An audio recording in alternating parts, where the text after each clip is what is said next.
आप सभी का स्वागत है इस भगवत गीता की रीडिंग सीरीज में, जिसमें हम अध्याय 2 के 61 श्लोक को आज डिस्कस करेंगे। हरे कृष्णा। प्रभु जी पढ़िए। हरे कृष्णा। प्रभु जी नाम। दंडवत प्रणाम। हरे कृष्ण। तानि सर्वाणि संयम्य युक्त आसीत् मत्परः वशे हि यस्येन्द्रियाणि तस्य प्रज्ञा प्रतिष्ठिता। जो इंद्रिय पूर्णतः वश में रखते हुए इंद्रिय संयम करता है और अपनी चेतना को मुझ में स्थिर कर देता है, वह मनुष्य स्थिर बुद्धि कहलाता है। तात्पर्य जगद्गुरु श्रील प्रभुपाद की जय। इस श्लोक में बताया गया है कि योग सिद्धि की चरम बुद्धि कृष्ण भावना में रही है। जब तक कोई कृष्ण भावना भाव नहीं होता, तब तक इंद्रियों को वश में करना संभव नहीं है। तक पहले आ चुका है। दुर्वासा मुनि का जब महाराज अम्बरीश से वह गर्व महाराज अम्बरीश पर हो गए, जिससे अपनी रोक नहीं पाए। दूसरी ओर यद्यपि राजा मुनि के समान योगी था, कि वह कृष्ण का भक्त था और उसने मुनि के सारे अन्याय सह लिए, जिससे राजा अपनी इंद्रियों को वश कर सका, क्योंकि उसमें निम्नलिखित गुण थे, जिसका उल्लेख श्रीमद् भागवत में हुआ है। कवे मना कृष्ण पदार अरवांचिस वैकुंठ गुणान गुणे करो हरे हरेर मंदिर मार्जनम आदिदेशु श्रुति चाकरा अच्युत सत्करे हृदय मुकुंद मुकुंदादिलिंगय दर्शने दर्शनो तदृक्स्य ग्रतान् स्पर्शेत असंग संगाम घ्राणश्च घ्राणश्च तदारपादे सरो जसेरवो श्री मुक्तालयं रसानां तदार्पणे पादो हरि क्षेत्र पादुकानां स्पर्शे शिरो ऋषिकेशान् पादाभिवन्दे काम कामंश्च दास्यस्य कामान् काम्यान् यथोक्तं श्लोकां जन्म श्रयाम रति। प्रभु। पढ़िए प्रभु जी। हरे कृष्णा। हरे कृष्ण प्रभु जी। वो सॉरी, नेटवर्क इशू है ना थोड़ा यहाँ पे। हाँ जी, पढ़िए, यहाँ से पढ़ लो। उसने अपना मन भगवान को कर दिया था, स्थिर कर दीने में लगा दी, अदाओं को सुनने में, अपने हाथों को मंदिर साफ करने में, आंखों को भगवान का स्वरूप देखने में, अपने स्पर्श करने, नाक को भगवान के कंधों पर भेंट किए गए फूलों की गंध सूंघने में, अपनी जीभ को उन्हें अर्पित तुलसी दलों का आस्वाद करने में, अपने पांवों को जहां जहां भगवान के मंदिर हैं उन स्थानों की यात्रा करने में, अपने सर को भगवान को नमस्कार करने में तथा अपनी इच्छाओं को भगवान की इच्छाओं को पूरा करने में लगा दिया। इन गुणों के कारण वे भगवान के मतपर भक्त बनने के योग्य हो गए।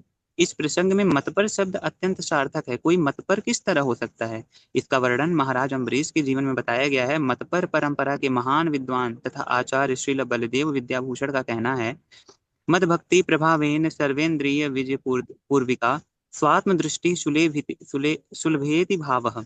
इंद्रियों को केवल कृष्ण की भक्ति के बल से वश में किया जा सकता है। कभी कभी अग्नि का भी उदाहरण दिया जाता है। जिस प्रकार जलती हुई अग्नि कमरे के भीतर की सारी वस्तुएं जला देती है, उसी प्रकार योगी के हृदय में स्थित भगवान विष्णु सारे मलो। प्रभु जी थोड़ा स्क्रीन स्क्रॉल करिए ऊपर की तरफ।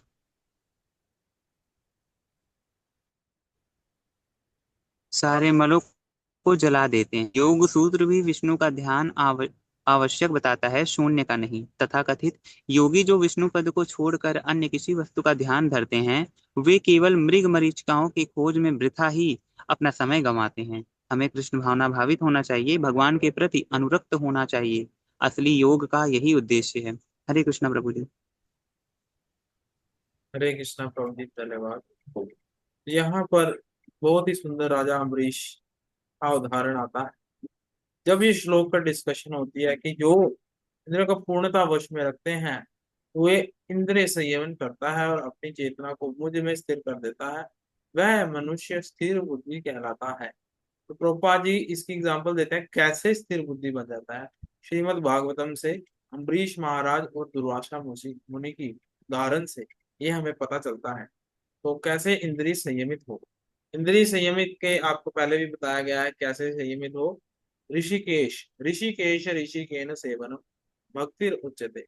यानी अगर हम ऋषिकेश यानी इंद्रियों के स्वामी की सेवा में लग जाते हैं तो स्वतः ही इंद्रिय भगवान की सेवा में जब लग जाती है तो कंट्रोल हो जाती है। तो भगवान भगवान बताते हैं जो स्थिर बुद्धि वाला व्यक्ति है उसकी इंद्रिय ऑटोमेटिकली स्थिर हो जाती है। तो प्रभुपाद जी उदाहरण देते हैं तात्पर्य में कि राजा अम्बरीश जो कि दुर्वासा मुनि ने जब उनको श्राप दिया फिर भी वो कुछ नहीं बोले, अपने शांत रहे। तो उनके ऊपर ये बहुत उदाहरण आता है श्रीमद् भागवत से कि सवय मना कृष्ण पदारविंदो। यानी हमें क्या करना चाहिए, अपने मन से भगवान के चरणारविंद में स्थित करने चाहिए। अगर हम भगवान के चरणों की ओर ध्यान लगाएंगे तो हमारा मन स्थिर हो जाएगा। मन को स्थिर हाँ करने हाँ। का ये उपाय है कि जब हम जप करते हैं तो हमें ध्यान आना चाहिए भगवान के चरणारविंद का, भगवान श्रीमती राधा रानी के चरणारविंद, प्रभुपाद जी के चरणारविंद का। जैसे अभय, प्रभुपाद जी का नाम भी है अभय चरणारविंद। तो भगवान के चरण जो हैं वो अभय प्रदान करने वाले। अगर हम भगवान के चरणों में ध्यान लगाएंगे तो हमारा जो है हम सभी प्रकार के भय, जन्म मृत्यु जरा व्याधि के भय से मुक्त हो जाएंगे। फिर आती है वाणी। वाणी से भगवान के धाम की चर्चा करना। जैसे वृंदावन रम्य स्थाना दिव्य चिंता मणि धाम रतन मंदिर मनोहार। तो कैसे हम भगवान के धाम की जब चर्चा करते हैं कि वृंदावन क्या है, रम्य स्थान है जो जिसमें भगवान रमण करते हैं। दिव्य चिंतामणि धाम जिसमें हर एक पत्थर जो है चिंतामणि पत्थर है, यानी हर मनोकामना पूरी करने वाला। रतन मंदिर मनो, तो उसके जो मंदिर बने हैं वो रत्नों से जड़ित है। तो ऐसे भगवान की लीलाओं को भी सुनेंगे, भगवान के धाम को भी चिंतन करेंगे, अपनी वाणी से चर्चा करेंगे, कानों से भगवान की लीलाएं सुनेंगे, हाथों से भगवान के मंदिर का मार्जन करेंगे। जैसे कहते हैं चेतो दर्पण मार्जनम भव महा दावाग्नि निर्वाप। यानी अगर हम अपने हाथों से भगवान के मंदिर का मार्जन करते हैं, अगर वैसे ही हमारे चित्त की भी सफाई होती है। आंखों से भगवान के दर्शन करने, अगर किसी भी प्रकार का दृष्टि दोष है तो भगवान के दर्शन कीजिए। 10 मिनट 15 मिनट जितनी देर भी आप कर सकते हैं। जितना आप भगवान को देखेंगे उतना आपका संसार से जो है मन उठता जाएगा। इसलिए दृष्टि दोष को खत्म करने के लिए हमें भगवान के दर्शन करने चाहिए। फिर अपने शरीर को भक्त के शरीर का स्पर्श करने, जैसे तुलसी महारानी का स्पर्श करते हैं हम तुलसी आरती में, वैसे ही हमें करना चाहिए। और अपने नाक को भी भगवान के चरणार बिंदुओं में अर्पित फूल, जब मंगला आरती होती है या संध्या आरती होती है तो पुष्प जो है भगवान के चरणों का वो सुंघाया जाता है। उससे हमारा जो नाक है, नासिका है, वो भी भगवान की सेवा में लग जाती है। जब हम अपनी जीव को लगाना चाहते हैं तो भगवान के द्वारा प्राप्त किए गए भोग को प्रसाद रूप में ग्रहण करेंगे तो हमारी जीव जो है भगवान की सेवा में लग जाएगी। और अगर रही बात पाँवों की तो पाँव धाम यात्रा करने से वो भी सेवा में लग जाते हैं। तो ऐसे हम अपना सारा शरीर जो है भगवान की सेवा में लगा सकते हैं। हर एक इंद्रिय को भगवान की सेवा में लगा सकते हैं। तो जो पूरा मॉर्निंग प्रोग्राम है शिला प्रभुपाद द्वारा दिया गया, अगर हम उसको करते हैं तो हमारी इंद्रिय जो है ऑटोमेटिकली कंट्रोल में आ जाएंगी। ये अम्बरीश महाराज की उदाहरण से देखने को मिलता है। तो यहाँ पर मतपरा शब्द अत्यंत सार्थक है, ये बताया गया है। मतपरा परंपरा में महान विद्वान आचार्य देव विद्याभूषण ने कहा है कि इंद्रियों को केवल कृष्ण की भक्ति में बल से वश में किया जा सकता है। कृष्ण की भक्ति के बल से, यानी अगर इंद्रिय कंट्रोल करनी है तो आपको भगवान कृष्ण की भक्ति करेंगे, उसके बल से ही कंट्रोल किया जा सकता है। अगर हम और कुछ करते हैं इंद्रिय निग्रह के लिए, अष्टांग योग या यज्ञ या ज्ञान योग तप की साधना, उससे कंट्रोल में नहीं होगा। केवल कृष्ण भक्ति से ही बल से ये वश में हो सकता है। जैसे किसी अग्नि, किसी प्रकार जलते हुए अग्नि जो है सारे कमरे को जला देती है, पूरी सारी चीजें राख में परिवर्तित हो जाती हैं। वैसे ही क्या करते हैं भगवान विष्णु, सारे मलों को जला देते हैं जो हृदय में है। हमारा हृदय अलग अलग प्रकार की मैल से भरा हुआ है, किसी के प्रति कुविचार, किसी के प्रति ईर्ष्या द्वेष से भरा हुआ है। उसको हम, अगर हम भगवान की भक्ति में कृष्ण भावनामृत जीवन बनाते हैं तो उससे क्या है, ये जलकर भस्म हो जाएगी हर प्रकार की मल, तो पूरा शुद्ध हो जाएगा। तो ये इसमें तात्पर्य में शिला प्रभुपाद जी समझाने का प्रयास कर रहे हैं हमें। अगले श्लोक की ओर बढ़ते हैं। हरे कृष्णा। हरे कृष्णा प्रभु जी। ध्यायतो विषयान् पुंसः संगस्तेषुपजायते संगस्तान् जायते कामः कामात् क्रोधो अभिजायते। प्रभु जी स्क्रॉल करिए थोड़ा ऊपर। इंद्रिय विषयों का चिंतन करते हुए मनुष्य की उनमें आसक्ति उत्पन्न हो जाती है, और ऐसी आसक्ति से काम उत्पन्न होता है, और फिर काम से क्रोध प्रकट होता है। प्रभु जी कोई पढ़ेगा? हाँ जी, भविका माता जी पढ़िए। जी हरे कृष्ण प्रभु जी, दंडवत प्रणाम। हरे कृष्ण। तात्पर्य बाय श्रील प्रभुपाद जी। श्रील प्रभुपाद की जय। जो मनुष्य कृष्ण भावना अमृत नहीं है, उसमें इंद्र विषयों के चिंतन से भौतिक इच्छाएं उत्पन्न होती हैं। इंद्रियों को किसी कार्य में लगे रहना चाहिए, और यदि वे भगवान की दिव्य प्रेम भक्ति में नहीं लगी रहेंगी तो वे निश्चय ही भौतिकवाद में लगना चाहेंगी। इस भौतिक जगत में हर एक प्राणी इंद्र विषयों के अधीन है, यहाँ तक कि ब्रह्मा तथा शिव जी भी। तो स्वर्ग के अन्य देवताओं के विषय में क्या कहा जा सकता है। इस संसार के जंजाल से निकलने का एकमात्र उपाय है कृष्ण भावना भावित होना। शिव ध्यान मगन थे, किंतु जब पार्वती ने विषय भोग के लिए उन्हें उत्तेजित किया तो वे सहमत हो गए। इसके फलस्वरूप कार्तिकेय का जन्म हुआ। इसी प्रकार तरुण भगवत भक्त हरिदास ठाकुर को माया देवी के अवतार ने मोहित करने का प्रयास किया, किंतु विशुद्ध कृष्ण भक्ति के कारण वे इस कसौटी से खरे उतरे। जैसा कि यमुनाचार्य प्रयुक्त श्लोक में बताया जा चुका है, भगवान का एकनिष्ठ भक्त भगवान की संगति के आध्यात्मिक सुख का आस्वादन करने के कारण समस्त भौतिक इंद्रिय सुख को त्याग देता है। अतः जो कृष्ण भावना भावित नहीं है, वे कृत्रिम दमन के द्वारा अपनी इंद्रियों को वश में करने में कितना ही शक्तिशाली क्यों ना हो, अंत में अवश्य असफल होगा, क्योंकि विषय सुख का रंच मात्र विचार भी उस इंद्र तृप्ति के लिए उत्तेजित कर देगा। हरे कृष्ण। हरे और कृष्णा। है इसके बाद? Thank you. तो ये जो इसके बाद ये श्लोक हमने जो सुना, ये है स्टेजिस, जैसे का हमारा जो मन है कैसे हमें नरक में ले जाता है, कैसे हमारा फोल्ड डाउन कर देता है। ये उसके ऊपर श्लोक है 30, 62, 63, 64। ये दो तीन श्लोक हैं जो इसके बारे में बताएंगे हमें कि कैसे हमारा मन जो है पूरी तरह से हमें, हमारे पतन का कारण बनता है। क्या है, ध्यायतो विषयान पुंसा।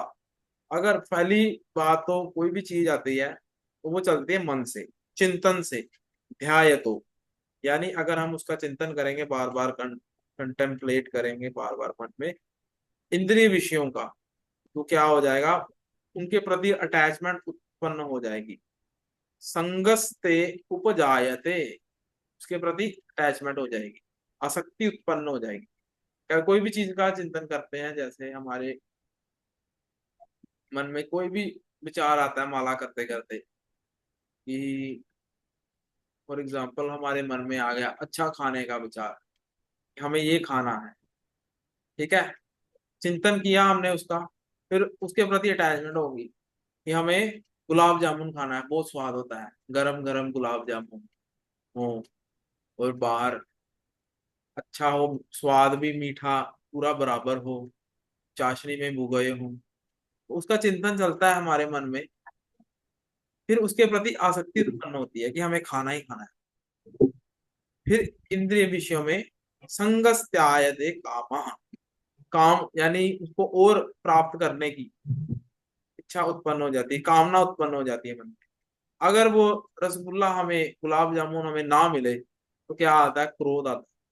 हमने प्रयास करके गए मार्केट कि हमें गरम गरम गुलाब जामुन मिलेंगे चाशनी में भिगोए हुए, तो वो नहीं मिल पाए, दुकान बंद थी, और बाकी जो थी दुकानें संडे के कारण क्लोज थी, तो वो दुकान भी बंद थी। तो हमें मन में एक रह जाएगा कि क्रोध आएगा कि काश मैं भी खा जाता, मुझे भी वो प्राप्त हो जाता। वैसे ही संसारिक चीजें भी हैं।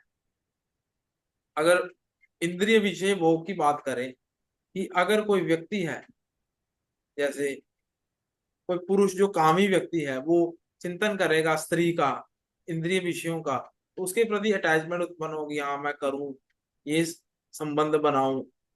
पर अगर वो चीज, काम, इच्छा पूर्ति नहीं होगी तो उसको क्रोध आएगा, वो फ्रस्ट्रेट फील करेगा। तो ये है पहली स्टेज, पहली, दूसरी, तीसरी। पहला आ गया चिंतन, फिर आता है आसक्ति, फिर आता है, फिर क्या आता है? काम, इच्छा। अगर पूर्ति होती है ठीक है, नहीं तो फिर क्रोध आता है। चार स्टेजेस इसमें डिस्कस की है। तो उसी को बता रहे हैं। इंद्रिय विषयों का चिंतन करते हुए मनुष्य को उनके प्रति क्या हो जाती है? आसक्ति। पहले चिंतन होता है, फिर आसक्ति होती है, फिर ऐसी आसक्ति से काम उत्पन्न होता है। काम पूरा हो गया तो ठीक है, नहीं तो फिर क्रोध उत्पन्न होगा। तो यहाँ पर प्रभुपाद जी तात्पर्य में भी बता रहे हैं कि इंद्रिय विषयों के अधीन हो जाता है जब प्राणी, तो यहाँ तक कि ब्रह्मा और शिव जी भी इससे नहीं बच पाए, तो स्वर्ग के देवताओं की तो बात ही रहने दो। क्योंकि इस संसार में जंजाल से निकलने का एकमात्र उपाय है कृष्ण भावना पे। तो उसके विपरीत उदाहरण आता है हरिदास ठाकुर की, जो कि ब्रह्मा जी की एक्सपेंशन थे, जिनको नामाचार्य शिलादास स्वरूप भी कहा जाता है।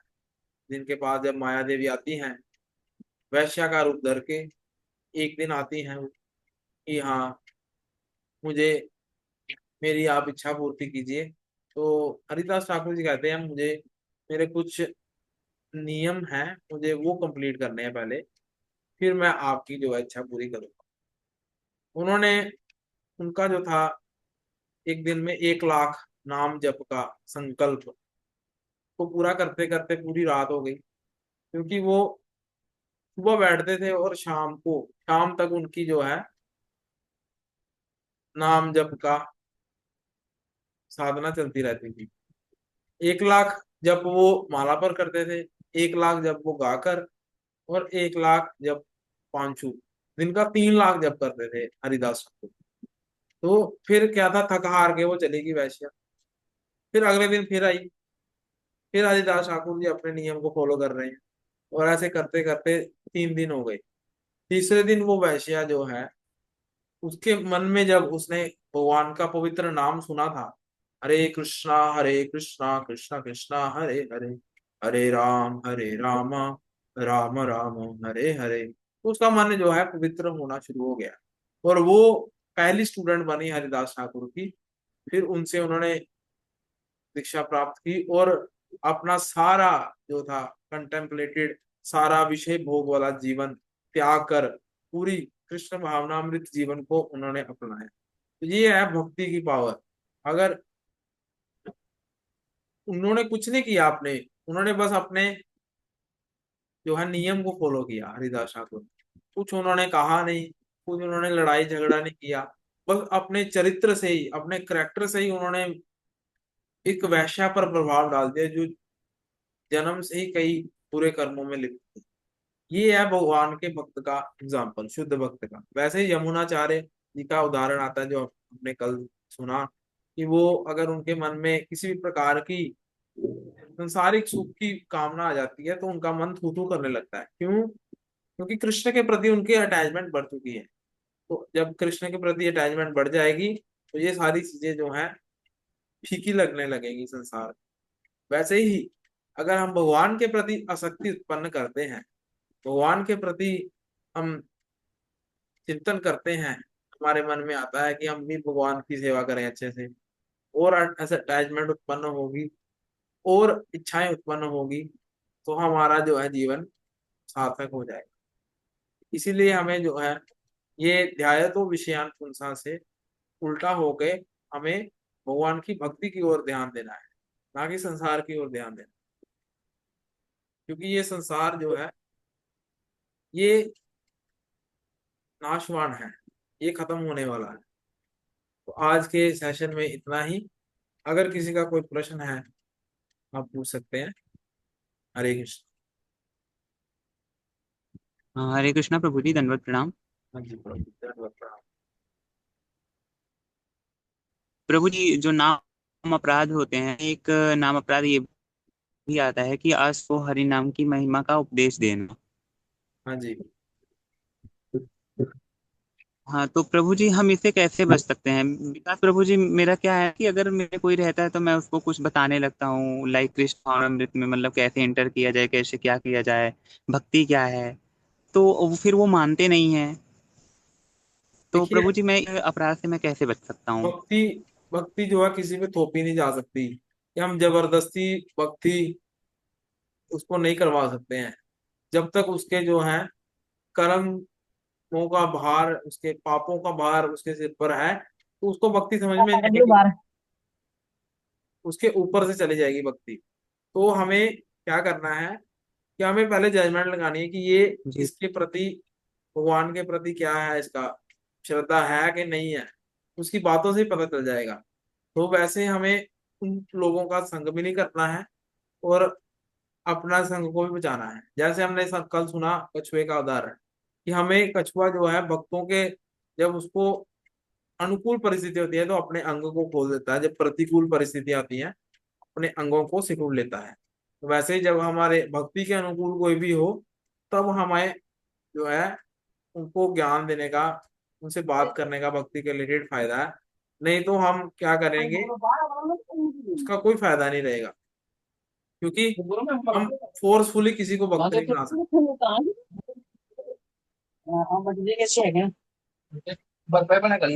हरे कृष्णा। हम फोर्सफुली किसी को भक्त नहीं बना हाँ सकते हैं। जब भी उसके कर्म जागेंगे, उसके पाप कम होंगे। हाँ, इतना जरूर कह सकते हैं कि आप भगवान के लिए कुछ सेवा कर सकते हैं, तो वो आपके लिए लाभदायक होगा। स्टार्टिंग में हम भक्ति में, कोई भी भक्ति में आता है तो क्या होता है कि चार प्रकार के लोग आते हैं। जो एक तो आर्त होता है, एक होता है जिज्ञासु, एक होता है ज्ञानी। ऐसे करके जो लोग हैं वो भक्ति में आते हैं। आर्त यानी कि जिसके मन में कोई इच्छा है, कोई प्राप्त करने की कोई इच्छा, कि ये भगवान मुझे गाड़ी दे दो, बंगला दे दो, नौकरी दे दो, मैं आपकी भक्ति करूंगा। आर्त, आरती, जिज्ञासु, ज्ञानी। जैसे कई लोग आते हैं जो दुख से पीड़ित हैं, प्रभु मेरी बहुत ज्यादा प्रॉब्लम्स हैं लाइफ में, मुझे ये बीमारी है, तकलीफ में है, वो लोग आते हैं। या जिज्ञासु, जिज्ञासु जो है जानने की इच्छा से कि भगवान कैसे दिखते होंगे, वास्तविकता में कैसे होगा ब्रह्मांड। और लास्ट में आते हैं ज्ञानी, इनको नॉलेज होती है भगवान के बारे में, और वो वास्तविकता से नॉलेज के लिए ही आते हैं, भगवान की भक्ति के बारे में जानने के लिए, कैसे अपने जीवन को सार्थक बनाया जाए। चार प्रकार के लोग आते हैं। आपको आइडेंटिफाई करना होगा कि कैसा है व्यक्ति। वैसे जब कोई भी एकादशी हम किसी को रखवाते हैं स्टार्टिंग में, तो उसको यही कहते हैं कि आपके जो है पाप कम होंगे अगर आप एकादशी में फास्ट करते हैं। अगर आप उल्टा नहीं करते फास्ट, तो आपके पाप जो है, आपको औरों पापी मनुष्यों के भी पाप लग जाएंगे, क्योंकि अन्न में पाप हो जाता है उस एकादशी वाले दिन। तो ऐसे करके उनको थोड़ा थोड़ा कर सकते हैं मोटिवेट। पर अगर हम ज्यादा करेंगे, वो बिल्कुल ही नास्तिक व्यक्ति है, और किसी धर्म का है, क्रिश्चियनिटी से बिलोंग करता है, या और किसी भी पंथ से जुड़ा हुआ है, तो वो हमारी बात ही नहीं सुनेगा, उसके सामने करने का कोई फायदा ही नहीं। तो जहां आपको लगे कि थोड़ा है इसके मन में जिज्ञासा भगवान को लेके, या ये प्रॉब्लम में है, या इसको कुछ तकलीफ है, या इसको कुछ जानने की इच्छा है, या इसको नॉलेज है भगवान के रिलेटेड, उसको आप थोड़ा बता सकते हैं। बाकियों को बताने का कोई फायदा नहीं। हरे कृष्णा। ओके प्रभु जी, हरे कृष्णा। जी भविका हरे माता कृष्णा जी। प्रभु जी। हरे कृष्णा। प्रभु जी, जैसे उसमें दो एग्जाम्पल्स आई थी ना, कि जैसे ब्रह्मा जी की एक्सपेंशन जो है, श्रीला हरिदास ठाकुर, हाँ जी। वो तो भगवान के भक्त हैं। तो उनके ऊपर तो जब अटैक हुआ माया देवी का, तो वो भगवान का जपमाला कर रहे थे, तो मतलब वो हो गया कि वो बच गए, है ना, माया देवी के अटैक से। तो पर शिव जी का आता है ऐसे एग्जाम्पल, पर शिव जी तो सबसे बड़े वैष्णव माने जाते हैं ना, तो वो तो तो पहले नंबर पे वही आते हैं, फिर उनका ऐसे देख- एग्जाम्पल क्यों आया है? देखिए, जब हाँ शिव जी, बिल्कुल सही बात है। तो इसमें दो पर्सपेक्टिव से हम समझ सकते हैं। एक होती है लीला की दृष्टि से, एक होता है बाहरी दृष्टि से। लीला की दृष्टि से हमने जैसे सुना है कि कार्तिकेय, जो शिव जी के जो पुत्र है कार्तिकेय, उसकी जरूरत क्यों थी? क्योंकि असुर का वध करना था। उसने यही मांगा था कि अगर कोई शिव जी का पुत्र होगा, उसके हाथों मेरी मृत्यु हो। तो कार्तिकेय की उत्पत्ति भी जरूरी थी। तो उन्होंने संसार के बेनिफिट के लिए कार्तिकेय को, ये नहीं कि वो पूरी तरह से इंद्रिय तृप्ति में आ गए, लोभी हो गए भगवान शिव जी, पर वो भक्त हैं भगवान वैष्णव के, परम वैष्णव है, जैसा आपने कहा। तो लीला की दृष्टि से ऐसा है। पर दूसरी बात जब आती है, जब कामदेव उन पर अस्त्र चलाते हैं, कि कामास्त्र, कि जिससे उनका पार्वती की ओर या ध्यान पड़े, जिससे उनका कार्तिकेय की उत्पत्ति जल्दी हो सके संभव। तो वो क्या करते हैं, अपनी दिव्य दृष्टि से वो त्रिनेत्र को खोल के काम देव को भस्म कर देते हैं। पर हरिदास ठाकुर ने काम को भस्म ऐसे किया भगवान के नाम से। तो ये इसलिए वो थोड़ा सा उनको ऊपर रखा गया है, कि उन्होंने अपनी भक्ति से इतना प्रभाव डाला कि जो अगला वैश्य है, जो दूसरा व्यक्ति वैश्य का जीवन व्यतीत कर रहा है, पूरी तरह से निम्नता से अपना जीवन व्यतीत कर रहा है, इंद्रिय भोग में फंसा हुआ है, उसको भी उन्होंने भगवान के नाम से चेंज कर दिया। पर यहाँ पर शिव जी का उदाहरण ऐसे दे रहे हैं प्रभुपाद जी, कि देवताओं के ऊपर, देवताओं की, कि देवता भी इसे अछूते नहीं रह सकते इंद्रिय भोग से, पर जो है भगवान के शुद्ध भक्त रह सकते हैं, उनमें इतनी कैपेबिलिटी होती है। हरे कृष्ण। ठीक है प्रभु जी, लग गया पता। थैंक यू प्रभु जी, हरे कृष्णा। हरे कृष्ण। वैसे हम इसको ऐसे भी देख सकते हैं कि जैसे कामदेव को उन्होंने भस्म किया, तो फिर दोबारा काम आ गया संसार में, फिर उन्होंने कामदेव को एक और शरीर दिया। तो ये सारी देवताओं की एक लीला थी, जिसमें वो इंटरफेयर कर रहे थे कि शिव जी का जो पुत्र है जल्दी उत्पन्न हो। पर शिव जी की जो बिल्कुल इच्छा नहीं थी ऐसे, क्योंकि वो डिटैच हो चुके थे संसार से, वो तो समाधि में लीन थे पूरी तरह से, कि भगवान कृष्ण का चिंतन कर रहे हैं, राम का चिंतन कर रहे हैं। तो ऐसे करके भी देख सकते हैं हम इसको। पर हरिदास ठाकुर को यहाँ पर थोड़ा सा ऊपर रखा गया शिव जी से, क्योंकि नाम के आचार्य हैं। इस कलयुग में उन्होंने अपने करेक्टर से ही बदल दिया, कुछ कहे कुछ सुने बिना, प्रचार से। जैसे प्रभु जी ने पूछा कि अगर मैं किसी को भगवान के बारे में बताता हूँ, हरिदास ठाकुर जी ने तो ऐसा नहीं किया। हरिदास ठाकुर जी तो अपने, इतना उनका तप था, इतनी उनकी तपस्या थी, कि उन्होंने ना तो किसी को मारा, ना तो किसी को फोर्सफुली चेंज किया, भक्ति में लाए। बस उन्होंने अपना साधना की, बस उनकी साधना के प्रभाव से इतना फल हो गया कि वो ऑटोमेटिकली भक्त बन गई वैश्या। जिसको भक्ति का एबीसीडी भी नहीं पता थी, वो भक्ति में पूरी तरह से उसने आत्मसमर्पण कर दिया। हरे कृष्ण। तो यहाँ पर इसलिए ये हरे उदाहरण। कृष्णा प्रभु जी। हाँ जी माता जी। हाँ, मैंने एक नंबर भेजना, उनको ऐड करना जी। ठीक है माता जी। ठीक है। हरे हाँ, कृष्ण। मैं आपको सेंड कर देती हूँ नंबर, हाँ जी, तो उसको ऐड कर लेना। कोई बात। ठीक है, थैंक यू हरे माता जी। कृष्णा। हरे कृष्ण। आइए हम यहीं पे विश्राम देते हैं कक्षा को। वाञ्छाकल्पतरुभ्यश्च कृपा सिन्धुभ्येव च पतितानां पावनेभ्यो वैष्णवेभ्यो नमो नमः। पावनेभ्यो क्योंकि वैष्णव वैष्णवेभ्यो वृंद की जय, नमो नमः। नामाचार्य श्री हरिदास ठाकुर की जय, जय भगवतवाणी श्रीमद् भगवत गीता की जय।